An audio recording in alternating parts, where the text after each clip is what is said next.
నలభీముడు అనే ఒక వ్యక్తికి ఇద్దరు మగపిల్లలు. వాళ్ళ భార్య చిన్నగా ఉన్నప్పుడే చనిపోయింది.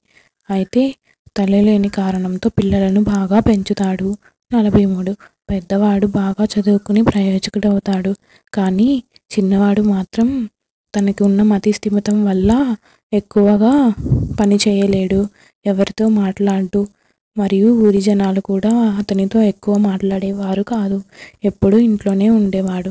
కానీ తనకి ఆత్మలు కనిపిస్తాయి. వాటితో మాట్లాడగలడు కూడా. ఇలా ఉండగా ఆ ఊర్లో ఒకరోజు ఒక అమ్మాయికి ఒక దయ్యం పట్టింది. అది ఇతని కోసం వచ్చింది. ఆ రెండో అబ్బాయి ఆ దయ్యంతో మాట్లాడుతూ ఉండేవాడు.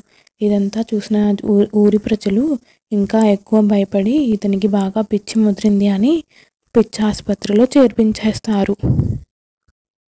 ఆ దయ్యం మాత్రం తనతో పాటు ఆసుపత్రికి వెళ్ళింది. అతనితో మాట్లాడుతూ ఉండేది. తన సమస్య తనకి చెప్దామని ఎంత ట్రై చేసినా వాడికి అర్థమయ్యేది కాదు. వాడు మాత్రం ఎప్పుడూ నవ్వుతూ తను చెప్పింది పట్టించుకునేవాడు కాదు. ఒకరోజు తను బాగా ఏడుస్తూ ఉంటాడు.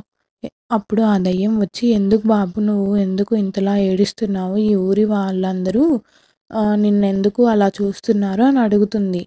అప్పుడు ఆ వ్యక్తి, "నాకు చిన్నప్పటి నుంచి కొంచెం మతి స్థిమితం లేదు.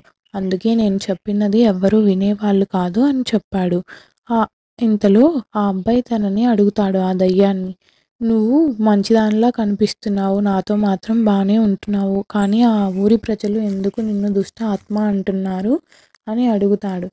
ఇంతలో తను చెప్తుంది, "నేను ఈ ఊర్లోనే పుట్టి పెరిగాను. నన్ను కొంతమంది దుర్మార్గులు చంపేశారు. అందుకే వాళ్ళే ఈ పుకార్లు పుట్టించారు. నన్ను దుష్ట ఆత్మ అని పేరు వచ్చేలా చేశారు" అని చెప్తుంది. ఇదంతా విన్న అతను, "అసలు నీకేం జరిగింది? నాకు చెప్తావా?" అని అడుగుతాడు. "మా నాన్న పేరు రామయ్య. మా అమ్మ పేరు కొండమ్మ.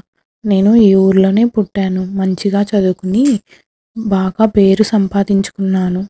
పై చదువులకై వేరే ఊరికి వెళ్దామని నిశ్చయించుకున్నాను. కానీ డబ్బు లేక మా నాన్నగారు ఆగిపోమ్మన్నారు.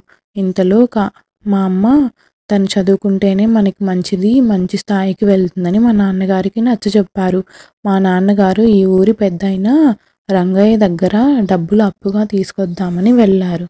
అయితే అతను మంచిగా మాట్లాడి, నీ కూతుర్ని నా దగ్గరికి పంపివ్వు. ఒకసారి నేను మాట్లాడి తనకి డబ్బు ఇచ్చి పంపిస్తానని చెప్పారు.